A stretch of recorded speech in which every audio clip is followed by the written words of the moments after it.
제니가 입은 이 조끼 예뻐 보이시나요? 제니뿐만 아니라 뉴진스의 한이, 블랙핑크 지수, 송민호 등 크로마츠를 사랑한 슈퍼스타는 모두 나열하기 어려울 정도입니다. 남자가 할 수 있는 최고의 액세서리라고 평가받던 크로마츠가 불과 10년 전까지만 해도 꼰대 브랜드로 조롱당하며 망해가고 있었다는 사실 알고 계셨나요? 그렇다면 크로마츠는 어떻게 다시 힙한 이미지를 되찾고 남녀 모두가 좋아하는 브랜드가 될 수 있었을까요? 멋지머니 크로마츠 편 시작합니다. 크로마츠는 1988년 미국 LA에서 시작한 브랜드입니다. 창업자인 리차드 스타크는 주얼리와는 거리가 먼 고급 가죽을 판매하던 유통업자였습니다. 그의 취미는 할리 데이비슨을 타고 질주하는 것이었는데 라이더만을 위한 제대로 된 자켓이 없다는 것이 늘 불만이었죠. 그는 가죽 제조업에 종사 중인 친구 존 바우먼과 보석장인인 레오나드 카모트와 함께 라이더 전용 자켓을 만들기 시작합니다. 리차드가 고급 가죽을 가지고 오면 바우만이 자켓을 만들고 가모트가 세공 장식을 추가하는 구조였죠. 이때까지만 해도 주문이 들어오면 그걸 만들어주는 작은 공방에 불과했습니다. 지금의 크로마츠를 만들어준 사람은 앞서 언급한 슈퍼스타들이 아닌 한 영화에 출연한 조연 배우였습니다. 그녀가 어떻게 지금의 크로마츠를 만들었냐고요? 그녀가 출연했던 영화 초펄칩스 인 좀비타운의 원제목이 크로마츠였고 영화 의상을 만들던 리차드는 크로마츠라는 원제목을 자신의 브랜드명으로 사용하기 시작했거든요. 크로마츠가 유명해진 것은 영화가 대박났기 때문이 아닙니다. 영화는 폭삭 망했지만 조연 배우의 남자친구이자 세계적인 락밴드 섹스피스톨즈의 기타리스트인 스티브 존스가 크로마츠의 진가를 알아보고 애용하게 되었죠. 그 결과 섹스피스톨즈의 멤버들 뿐만 아니라 롤링스톤즈, 건지 앤 로즈 같은 다른 멤버들도 크로마츠를 착용하며 크로마츠의 본격적인 역사가 시작됩니다. 당시 섹스피스톨즈의 영향력은 엄청났거든요. 크로마츠의 명성은 미국 전역으로 뻗어나가 뉴욕에 이어 일본 진출까지 성공하며 미국에 몇 안 되는 하이엔드 브랜드로 자리 잡습니다. 100만원짜리 젓가락, 각각 300만원이 나는 뚜러빵과 치약 뚜껑.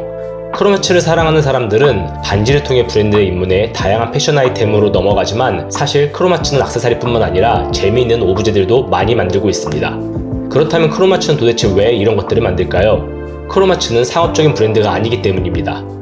이런 아이템을 만들 시간에 반지를 하나 더 만드는 것이 회사의 수익에는 더 유리할 것입니다. 하지만 이러한 반한 정신이 크로마츠를 대체 불가능한 브랜드로 만들었다는 것이 저의 생각입니다. 크로마츠 반지를 낀 사람과 크로마츠 테이프 디스펜서를 사용하는 사람 중 어떤 사람이 브랜드를 더 애용하고 쿨하게 느껴지시나요?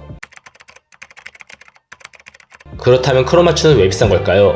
그 이유는 수공예와 소량 생산에 있습니다. 소량 생산이 가능한 이유는 주주나 모회사의 눈치를 봐야 하는 다른 명품들과 달리 리차드가 크로마츠의 지분 100%를 소유하고 있기 때문입니다. 덕분에 원가, 판매 수량, 가격적인 통제에서 벗어나 만들고 싶은 제품을 만들고 싶은 수만큼 제작할 수 있게 되었죠. 크로마츠에는 아울렛은 물론 그 흔한 직원 할인조차 없습니다. 크로마츠의 이런 태도는 제품력에서 비롯됩니다. 외부 업체에 하청을 맡기는 대신 LA에 위치한 공장에서 천여 명의 장인들이 모든 제품을 직접 제작합니다. 창업자인 리차드도 새벽 5시에 할리 데이비슨을 타고 공장에 출근해 장인들과 함께 제품을 만들죠. 즉, 크로마츠는 장인들이 손수 만든 최고 수준의 제품이라고 정리할 수 있습니다. 잘 나가기만 했을 것 같은 크로마츠, 위기는 없었을까요? 락과 바이크 정신이 담겨있던 크로마츠가 10여 년 전부터 기존 반항 정신 없이 로고만 내세운 꼰대 브랜드로 인식되기 시작합니다. 크로마츠를 이용하는 사람들을 조롱하는 밈이 생겨났을 정도로 여론이 좋지 않았죠.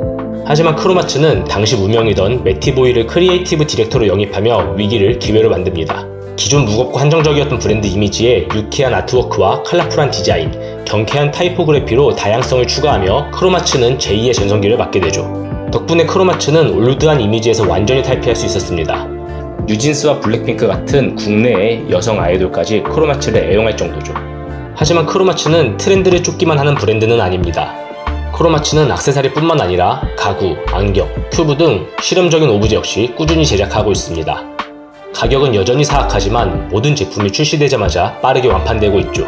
이러한 오브제를 만드는 이유에 대해 리차드는 한 인터뷰를 통해 이렇게 이야기했습니다. 만약 계속 보석만 만든다면 자칫 너무 진지해지고 지루해져 있을 것 같다. 특이하고 재미있는 사물을 만드는 건 생각하는 과정부터 정말 재미있다. 그러면서 균형을 찾아가기도 하고. 이러한 것들은 생산량이 굉장히 적어 보유하는 사람이 별로 없다는 점 역시 나에게는 매력적인 부분이다. 저 역시 크로마츠를 크로마츠답게 만드는 것은 반지나 액세서리가 아닌 이런 터프하면서도 섬세한 오브제들이라고 생각합니다. 특히 이 디켄트, 보면 볼수록 가지고 싶지 않나요? 크로마츠 디켄트에는 물만 채워 마셔도 풍미가 느껴질 것만 같네요. 어떠신가요? 이 조끼, 이제는 조금 다르게 보이지 않나요? 지금까지도 쓰지 않는 심장, 크로마치의 모든 것이었습니다. 크로마치에 대한 여러분의 생각을 댓글로 나눠봐도 좋을 것 같네요. 채널을 구독하고 더 많은 머니토크 받아보세요. 감사합니다.